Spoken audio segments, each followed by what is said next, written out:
Iran இப்ப மறுபடியும் இஸ்ரேலுக்கு எதிரான மாசிவான ஸ்ட்ரைக்கே பண்ண ஆரம்பிச்சிருக்காங்க. அதுவும் இந்த முறை மேற்கொள்ளப்போற தாக்குதல் ரொம்ப வீரியமாக இருக்கும் என்று ஏற்கனவே ஈரான் தரப்பிலிருந்து சொல்லியிருந்தார்கள். அப்படியே இப்போது மாசிவான ஸ்ட்ரைக்கே பண்ணிக்கொண்டு இருக்காங்க.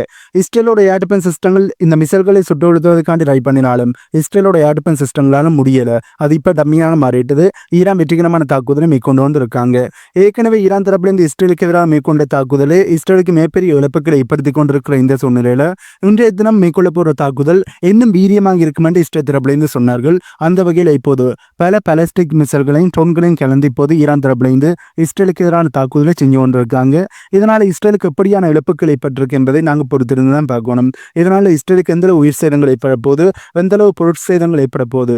ஏற்கனவே கடந்த 3 நாட்களாக ஈரான் இஸ்ரேலுக்கு எதிராக மேற்கொண்ட தாக்குதல்ல இஸ்ரேலில் இருந்த கட்டிடங்கள் அனைத்துமே காவாசின்னு சொல்ல முடியாது, நிறைய கட்டிடங்கள் தரைமட்டமாகி இருக்கு. அது மட்டும் இல்லாமல் இன்றைய தினம் மேற்கொள்ள போற தாக்குதல் இந்த கட்டிடங்கள் இவ்வளவு நாளும் கட்டிடங்கள் தரைமட்டம் ஆனதை விட இன்னும் அதிகமான கட்டிடங்கள் தரைமட்டம் ஆகும் என்ற மாதிரி, அதுக்கேற்ற மாதிரி தான் தாக்குதலை மேற்கொள்வோம் என்ற மாதிரியான செய்தியெல்லாம் ஈரான் தரப்பிலிருந்து வெளியே வந்தது. அந்த வகையில் இப்போது மாசிவான ஸ்ட்ரைக்கை ஈரான் தரப்பிலிருந்து இஸ்ரேலுக்கு எதிராக செஞ்சு கொண்டு இருக்காங்க. வலிமை மாதிரி தான் இந்த ஸ்ட்ரைக்கை தடுத்து நிறுத்துறதுக்கும் மிசைல்களை சுட்டு வீழ்த்துறதுக்கும் அமெரிக்கா, இஸ்ரேல், ஜோர்டன், UK, பிரான்ஸோட ஃபைட்டர் ஜெட் இப்போது டேக்கப் ஆகியிருக்கு. அவர்கள் தங்களுடைய கடமையை இஸ்ரேலை பாதுகாக்கணும், தன்னுடைய எஜமானை பாதுகாக்கணும் என்ற தன்னுடைய கடமைகளை செஞ்சு கொண்டு தான் இருக்காங்க. ஆனால் ஈரான் வெற்றிகரமான தாக்குதலை தொடர்ந்து இஸ்ரேலுக்கு எதிராக செஞ்சு கொண்டு இருக்கிறார்கள். இதனால் இஸ்ரேலுக்கு எந்த இழப்புகள் ஏற்பட்டிருக்கு என்பதை நாங்கள் போய் வெயிட் பண்ணி தான் பார்க்கணும். சரி, இப்போ நாங்கள் இதை அப்படியே ஒதுக்கி வச்சுட்டு நாங்கள் இப்போ அந்த செய்தியில பார்க்கலாம். ஏற்கனவே நேற்றைய தினம் இஸ்ரேலுக்கு எதிராக ஈரான் மேற்கொண்ட தாக்குதல்ல, நேற்றைய தினம் என்று சொல்ல முடியாது, 3வது நாளாக ஈரான் இஸ்ரேலுக்கு எதிராக மேற்கொண்ட தாக்குதல்ல புதுவிதமான டெக்னாலஜியும் புதுவிதமான மிசைல்களையும் பயன்படுத்தி இருக்கிறார்கள் என்றும், இதனால ஈரானிட்ட அட்வான்ஸான மிசைல்கள் இருக்கக்கூடும் என்று இப்போது அமெரிக்காவோட மிலிட்டரி எக்ஸ்பர்ட் சொல்லியிருக்கார். ஏனென்றால் நேற்றைய தினம் ஈரான் மேற்கொண்ட தாக்குதலை பார்க்கும்போது அதனை இஸ்ரேலால் தடுத்து நிறுத்த முடியல. என்னதான் இஸ்ரேலோட ஏர் டிஃபென்ஸ் சிஸ்டங்கள் ஆக்டிவாக வேலை செஞ்சிருந்தாலும் அந்த மிசைல்களையும், அதாவது ஏர் டிஃபென்ஸ் சிஸ்டங்களோட மிசைல்களை தாண்டியுமே ஈரானோட வெப்பன்ஸ் ஆனது, ஈரானோட மிசைல்களானது இஸ்ரேலுக்கு வெற்றிகரமான தாக்குதலை மேற்கொண்டிருந்தது. ஏர் டிஃபென்ஸ் சிஸ்டங்கள்ல இருந்து தப்பித்து வெற்றிகரமான தாக்குதலை மேற்கொள்றது மட்டும் இல்லாமல் ஏர் டிஃபென்ஸ் சிஸ்டங்களே குறிவச்சு தாக்கியிருக்கு. நீங்களே கொஞ்சம் யோசிச்சு பாருங்க, ஒரு மிசைல் வருது, அதனை தடுத்து நிறுத்துறதுக்காண்டி ஏர் டிஃபென்ஸ் சிஸ்டத்துலேருந்து ஒரு மிசைல் கிளம்பி போகுது. நிறைய மிசைல்கள், 1-2 இல்லை, நிறைய மிசைல்கள் கிளம்பி போகுது என்றால் அந்த மிசைல்களில் வருகின்ற மிசைல் முட்டுப்பட்டு வெடிச்சிடுது. ஆனால் பின்னுக்கு வர மிசைல் என்ன, இது அந்த ஏர் டிஃபென்ஸ் சிஸ்டத்தையே குறி வச்சு அடிக்குது. ஆகவே இஸ்ரேலோட ஏர் டிஃபென்ஸ் சிஸ்டங்களும் இதனால் பாதிக்கப்பட்டு கொண்டு இருக்கு. இதை மாதிரி தான் ஏற்கனவே நடந்த தாக்குதல், அதாவது 3வது நாள் இஸ்ரேலுக்கு எதிராக ஈரான் மேற்கொண்ட தாக்குதல், அதை பற்றி தான் நான் சொல்லிக்கொண்டிருக்கேன். என்ன ஓகே, அந்த 3வது நாள் இஸ்ரேலுக்கு எதிராக ஈரான் மேற்கொண்ட தாக்குதல்ல இஸ்ரேலோட ஏர்பேஸில் இருந்த ஏர் டிஃபென்ஸ் சிஸ்டங்களும் தரைமட்டமாகி இருக்கு. இஸ்ரேலோட ஏர்பேஸை குறிவைத்தும் தாக்குதலை நடத்தினாங்க. அந்த ஏர்பேஸும் தரைமட்டமாகி இருந்தது. அண்ட் அங்கே இருந்த ஏர் டிஃபென்ஸ் சிஸ்டங்களும் தரைமட்டமாகி இருந்தது. ஆகவே ஏர் டிஃபென்ஸ் சிஸ்டங்களையும் இந்த மிசைல்கள் குறிவச்சு அடிக்குது என்பது இதில் தெளிவாக தெரியுது. இதனை பற்றி தான் அமெரிக்காவோட மிலிட்டரி எக்ஸ்பர்ட்டும் இப்போது ஈரானிட்ட அட்வான்ஸான மிசைல்கள் இருக்கு என்பதை அவர் சொல்லியிருக்கார். இதனைத்தான் ஏற்கனவே ஈரான் தரப்புலேருந்து திரும்ப திரும்ப சொல்றாங்க, நீங்கள் எதிர்பார்க்குற மாதிரி நீங்கள் எங்களை பற்றி ஒரு கணக்கு போட்டு வச்சிருப்பீங்க, பட் உண்மை அது கிடையாது. எங்கள்கிட்ட நிறைய மிசைல்கள் இருக்கு, நாங்கள் நிறைய சர்ப்ரைஸை உங்களுக்காண்டி வச்சிருக்கோம், ஆகவே எங்களை சுரண்டி பார்க்காதீங்க ஏற்கனவே ஈரான் தரப்புலேருந்து சொல்லி இருந்தாங்க. அப்படி இருந்துமே இஸ்ரேல் இல்லை இவங்கள்ட்ட கொஞ்சம் மிசைல்கள் தான் இருக்கும், இவங்களோட டெக்னாலஜி எல்லாம் அட்வான்ஸாக மாறல, நாங்கள் அடித்தாலும் திருப்பி அடிக்க மாட்டாங்க, அடி வாங்கிட்டு பொத்துக்கிட்டு இருப்பாங்க என்றுதான் இஸ்ரேல் ஈரானுக்கு எதிரான தாக்குதலை மேற்கொண்டாங்க.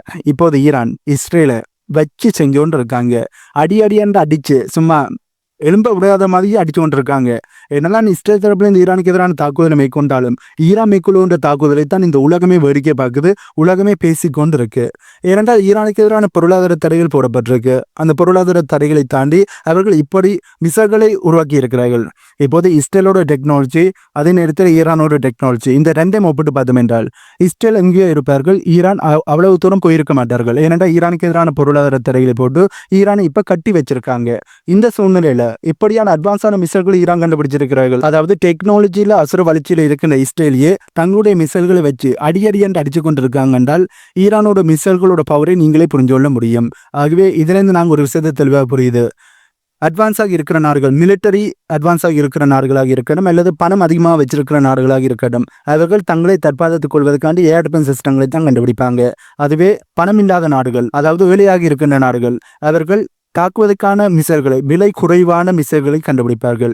ஈரானை இஸ்ரேலை மறுத்து பார்த்தாலே ஈரானுக்கு எதிரான பொருளாதார தடைகள் போடப்பட்டிருக்கு. பட் ஈரான் துவண்டு விடாமல் தங்களுக்கான ஏர் டிஃபென்ஸ் சிஸ்டங்களை அவர்கள் கண்டுபிடித்தார்களோ இல்லையோ, ஆனால் தாக்குவதற்கான மிசைல்களை ஏராளமாக கண்டுபிடிச்சு வச்சிருக்காங்க. அண்டர் கிரவுண்ட் மிசைல் நகரங்கள் எத்தனை இருக்குன்னே தெரியாது, ஏராளமாக இருக்குன்னு அவங்க சொல்லிக் கொண்டு இருக்காங்க. எத்தனை இருக்கு என்பது அவங்களுக்கு மட்டும்தான் தெரியும், அமெரிக்காவுக்கும் தெரியாது, இஸ்ரேலுக்கும் தெரியாது. ஆகவே தங்களுக்கான மிசைல்களை ஏழை நாடு பட் விலை குறைவான அதிகளவான மிசைல்கள் உற்பத்தி செஞ்சு வச்சிருக்காங்க. இதனால தான் இஸ்ரேலுக்கு எதிராக இப்படி நூற்றுக்கணக்கில் மிசைல்களை லான்ச் பண்ண முடியுது. அதுவே நாங்கள் இஸ்ரேலை எடுத்து பார்த்தோம் என்றால் பணக்கார நாடு. இஸ்ரேலுக்கு உதவி செய்யறதுக்கு அமெரிக்கா போன்ற நிறைய நாடுகள் இருக்காங்க. அமெரிக்கா இஸ்ரேலோட பாதுகாப்புக்காண்டி நிறைய பணத்தை, ஏர் டிஃபென்ஸ் சிஸ்டத்துக்காண்டி நிறைய பணத்தை கொடுக்குறாங்க. ஆகவே பணக்கார நாடு தன்னை தற்பாதத்துக் கொள்வதற்காண்டி ஏர் டிஃபென்ஸ் சிஸ்டங்களை உருவாக்குறார்கள். பட் ஏர் டிஃபென்ஸ் சிஸ்டங்களை அல்லது தாக்குதல் மேற்கொள்வதற்கான மிசைலா என்று எடுத்து பார்த்தோம் என்றால் ஏர் டிஃபென்ஸ் சிஸ்டங்களால் இத்தனை மிசைலை சுட்டு வீழ்த்த முடியும். இந்த இஸ்ரேல் ஈரான் போரை எடுத்து பார்த்தாலே ஈரான் தரப்புலேருந்து நிறைய மிசைல்களை லான்ச் பண்றாங்க. அந்த மிசைல்களை இஸ்ரேலால் சுட்டு வீழ்த்த முடியல. ஓரளவுக்கு தான் இஸ்ரேலோட ஏர் டிஃபென்ஸ் சிஸ்டங்களால் இந்த மிசைல்களை சுட்டு வீழ்த்த முடியுது. பெரும்பாலான மிசைல்கள் வரும்போது இஸ்ரேலோட ஏர் டிஃபென்ஸ் சிஸ்டமானது டம்மியாக மாறிட்டது. ஆகவே என்னதான் பணக்கார நாடாக இருந்தாலும், டெக்னாலஜி அட்வான்ஸாக மாறி இருந்தாலும், ஏர் டிஃபென்ஸ் சிஸ்டங்களை தங்களுக்காண்டு கண்டுபிடிச்சிருந்தாலும், ஏர்லியாக இருக்கின்ற பொருளாதார ரீதியாக ரொம்பவே அடி வாங்கி நிறைய நாடுகளால் ஒதுக்கப்பட்ட ஒரு நாடு தானாகவே சுயமாகவே இந்த மிசைல்களை கண்டுபிடிச்சிருக்காங்க. ஈரானுக்கும் ரஷ்யாவுக்கும் இடையிலான நட்பானது வரக்கு முன்னமே ஈரான் தரப்புலேருந்து அதிநவீனமான மிசைல்களையே கண்டுபிடித்திருக்கிறார்கள். அதையும் தங்களுடைய ஓனான டெக்னாலஜியை பயன்படுத்தி கண்டுபிடிச்சிருக்காங்க.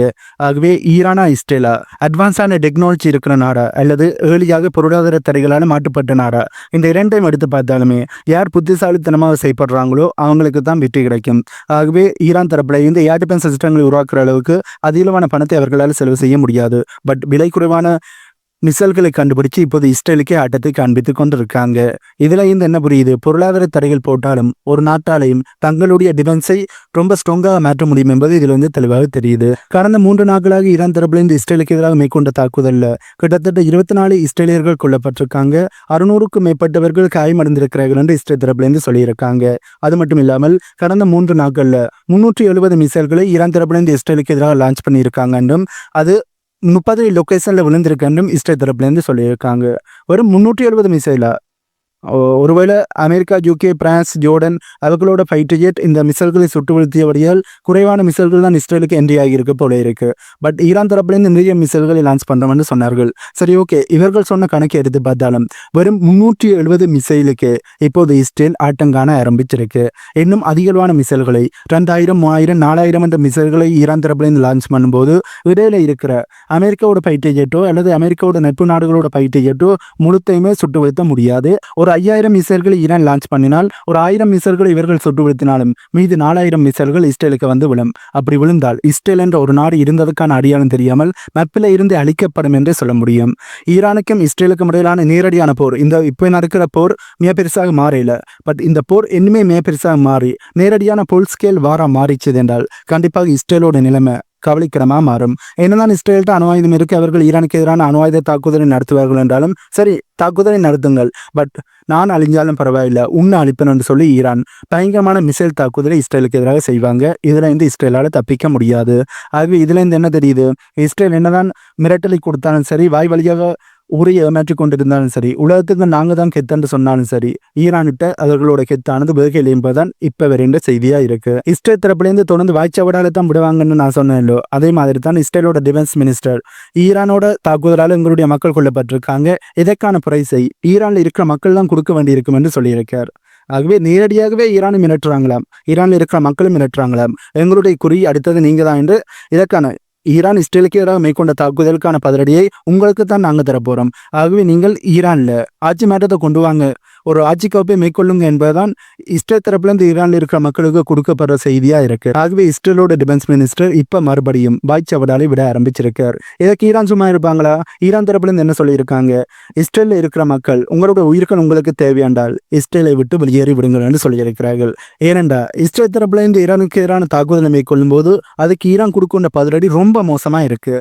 இவர்கள் இஸ்ரேல் தரப்புலேருந்து நாங்கள் ஈரானில் இருக்கிற மக்களுக்கு பதிலடி கொடுக்க போகிறோம், அவர்கள் தான் பிரைஸ் கொடுக்கணும்னு சொன்னார்கள். இப்போ ஈரான் மேற்கொண்ட தாக்குதலுக்கான பிரைஸை ஈரானில் இருக்கிற மக்கள் தான் கொடுக்கணும்னு சொன்னார்கள். ஆகவே இஸ்ரேல் தரப்புலேருந்து பதிலடியை கொடுக்குறோம் என்ற பெயரில் ஈரானில் இருக்கிற மக்களுக்கு எதிரான தாக்குதலை நடத்திக்க அது ஈரானுக்கு மிகப்பெரிய ஒரு கோபத்தை ஏற்படுத்தும். ஆகவே அதுக்கு பதிலடியை கொடுக்குறேன் என்ற பெயரில் ருத்ர தாண்டவத்தை இஸ்ரேலுக்கு ஆடுவாங்க. நான் ஏற்கனவே சொன்ன மாதிரி தான் இஸ்ரேலோட சின்ன நிலப்பரப்பு. இங்க ஈரான் தரப்புலேருந்து லான்ச் பண்ணுகிற மிசைல்கள் விழுந்தாலே அது இஸ்ரேலுக்கு செய்தது தான் ஏற்படுத்தும்.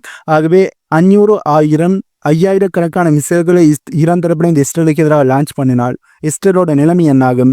இதனை ஏன் இஸ்ரேல் புரிஞ்சு கொள்ளலை என்று தான் தெரியல.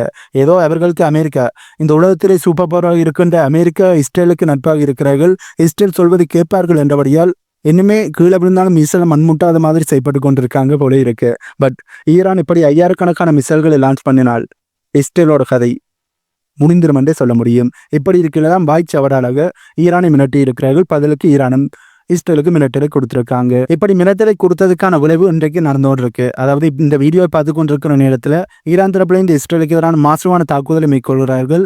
ஆகவே மிரட்டலை கொடுத்த மாதிரி எப்படியான ஒரு தாக்குதலை, இஸ்ரேலுக்கு மிகப்பெரிய இழப்புகளை ஏற்படுத்துகிற மாதிரி தாக்குதலை மேற்கொண்டார்கள் என்பதை நாங்கள் வெயிட் பண்ணி தான் பார்க்கணும். பட் இப்போ தங்களுடைய மிரட்டலுக்கு ஏற்ற மாதிரி ஈரான் தரப்புலேருந்து இஸ்ரேலுக்கு எதிரான தாக்குதலை செஞ்சு கொண்டு இருக்காங்க. 3வது நாள் ஈரான் தரப்புலேருந்து இஸ்ரேலுக்கு எதிரான தாக்குதலை மேற்கொள்ளுக டெல்லவியூவில் இருந்த அமெரிக்காவோட எம்பசிக்கு அருகில் இந்த மிசைல் போய் விழுந்து அந்த எம்பசியில் சிறிதளவு சேதங்கள் ஏற்பட்டிருக்கின்ற செய்திகள் வெளியே வந்திருந்தது. இப்படி இருக்கையில் இஸ்ரேலுக்கான அமெரிக்காவோட தூதர் என்ன சொல்லியிருக்கார் என்றால், இப்போ நடக்கின்ற இந்த ஆப்ரேஷனில் டிப்ளமசி நாங்கள் அப்படியே சஸ்பெண்ட் பண்ணி வச்சிருக்கோம்னு சொல்லியிருக்கார். ஒருவேளை அமெரிக்கா இதனை ஸ்டார்ட்டாக சொல்லி இந்த போருக்கு வரப்போறாங்களான்னு தெரியல. பட் அமெரிக்காவோட எம்பசிக்கு அருகில் ஈரானோட மிசைல் வந்து விழுந்திருக்கு. ஆகவே ஈரான் தரப்புல இந்த அமெரிக்காவோட எம்பசியை குறி வச்சால் அந்த குறி வச்சதை வெற்றிகரமாக அடிப்பாங்க என்பது இதுல வந்து தெளிவாக தெரியுது. இது மறைமுகமாக அமெரிக்காவுக்கான மிரட்டலாக, ஈரான் கொடுத்த மிரட்டலாகவும் பார்க்க தோணுது. பட் அமெரிக்கா இதற்கு எப்படி ரியாக்ட் பண்ண போறாங்க என்பதை நாங்கள் வெயிட் பண்ணி தான் பார்க்கணும். இப்படி இருக்கையில் இப்போது ஈரானுக்கு நிறைய ஸ்பை மிசைல் லான்ச்சஸை கண்டுபிடிச்சு கொண்டிருக்காங்க. இந்த மிசைல் லான்ச்சஸை மொசாட் உளவமைப்பானது ஈரானுக்குள்ளே பயன்படுத்தி இருக்கிறார்கள். இஸ்ரேல் தரப்புலேருந்து ஈரானுக்கு எதிரான தாக்குதலை மேற்கொள்ளுக்கு முன்னம் ஈரானுக்கு இருந்த மொசாட் உளவமைப்பு, அங்கே இந்த ஏர் டிஃபென்ஸ் சிஸ்டங்களாக இருக்கட்டும், பேலஸ்டிக் மிசைல்களாக இருக்கட்டும், அதனைத்தையுமே இந்த மிசைல் லான்ச்சஸ் மூலம் தான் தாக்கி அளித்திருந்தார்கள். இதனைத்தான் இப்போது ஈரான் தரப்புலேருந்து கைப்பற்றி இருக்காங்க. இதில் இருக்கிற சிறப்பு அம்சம் என்னென்றால், இதனை ரிமோட் மூலம் இயக்க முடியும். ஈரானுக்கு இருந்து மட்டும்தான் இயக்கணும் என்று இல்லை, ஈரானுக்கு வெளியே இருந்தும் இதனை ரிமோட் மூலம் இயக்க முடியும் என்ற செய்தியும் வெளியே வந்திருக்கு.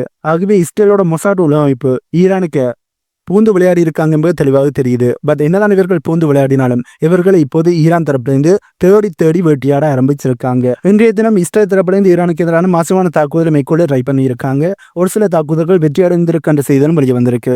இப்படி இருக்கலாம் இஸ்ரேல் தரப்பிலிருந்து மேற்கொண்ட தாக்குதலில் ஒரு ஹாஸ்பிட்டலையும் குறி வச்சிருக்காங்க. அதுவும் பராபிக் ஹாஸ்பிட்டலை குறி வச்சு தாக்குதலை நடத்தியிருக்காங்க என்றும் இந்த ஹாஸ்பிட்டல் இப்ப சேதங்கள் ஏற்பட்டிருக்கின்ற செய்தியும் வெளியே வந்திருக்கு. இப்படி இஸ்ரேல் தரப்புல இருந்து ஈரானுக்கு இருக்கின்ற மக்கள் குடியிருப்பாக இருக்கட்டும், ஹாஸ்பிட்டலாக இருக்கட்டும், இதன் மீது இப்ப தாக்குதலை நடத்த ஆரம்பிச்சிருக்காங்க. உண்மையை சொல்லணும் என்றால் இப்ப இவர்கள் வார்க்கூட்டத்தை செய்ய ஆரம்பிச்சிருக்கிறார்கள். ஏற்கனவே காசாக்க இவர்கள் செய்யாத வார்க்கூட்டமா, அதனைத்தான் இப்போது ஈரானுக்கு கண்ணுணி பண்றாங்க. பட் இதில் இருக்கிற வித்தியாசம் என்னென்றால், காசாக்கு இந்த போர்க்குற்றத்தை இவர்கள் செய்யும் போது இஸ்ரேலுக்கு எதிரான மிகப்பெரிய தாக்குதல்கள் எதுவுமே இடம்பெறல. பட் இந்த போர்க்குற்றத்தை காசாக்கு இஸ்ரேல் செய்யும் போது யாருமே இஸ்ரேலுக்கு எதிரான மிகப்பெரிய தாக்குதலை நடத்தல. என்னதான் கிஸ்புல்லா தரப்பிலிருந்து தாக்குதலை நடத்தினாலும், ஹெமன் தரப்பிலிருந்து தாக்குதலை நடத்தினாலும் ஈரான் மேற்கொள்ளுகின்ற தாக்குதல் மாதிரி வரையல. பட் இப்போது ஈரானுக்கு இவர்கள் இந்த போர்க்குற்றத்தை செய்யும் போது அதுக்கான பதிலடியை ஈரான் தரப்பிலிருந்து ரொம்ப மோசமாக இஸ்ரேலுக்கு எதிராக கொடுக்குறாங்க. இப்போதும் கொடுத்து கொண்டு இருக்காங்க. இதனால் இஸ்ரேலுக்கு தான் மிகப்பெரிய இழப்பு ஏற்பட்டு இஸ்ரேலை இப்போது ஆட்டங்காண ஆரம்பிச்சிருக்கு. ஆகவே போர்க்குற்றத்தை எங்க செய்கிறோம் என்பதை முதல்ல கவனிக்கணும். போர்க்குற்றத்தை செய்கிறதே தவறு, அதனை யார்கிட்ட செய்கிறது என்பதையும் பார்த்து செய்யணும். அப்படி இல்லாட்டி திருப்பி அடிக்க ரொம்ப ஸ்ட்ராங்கா அடிப்பாங்க. அதனை தாக்கு பிடிக்கிறதுக்கு நீங்கள் இருக்கணும்.